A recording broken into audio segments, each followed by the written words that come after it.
இந்த வண்டி டாமினர் 400. இந்த வண்டியில் சர்வீஸ் வேலை முடிஞ்சிச்சு. அடுத்து பார்த்திங்கன்னா இந்த டூல்ஸ் லைட்டு எப்படி ஆஃப் பண்ணுறதுன்னு பார்ப்போம் வாங்க. சாவி ஆஃப் பண்ணிக்கோங்க. சாவி ஆஃப் பண்ணிட்டு மேனுவல் பட்டனை ப்ரெஸ் பண்ணி பிடிச்சிட்டு 2-3 செகண்டு பிடிச்சிட்டு சாவி ஆன் பண்ணுங்கள். சாவி ஆன் பண்ணிங்கன்னா ஆன் பண்ணி நல்லா ப்ரெஸ் பண்ணி பிடிங்க.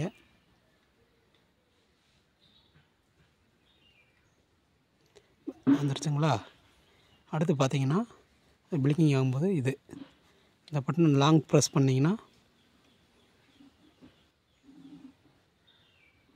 ஆஃப் ஆயிடுச்சுங்களா? அவ்வளோதான். இது ரொம்ப சிம்பிள் தான்.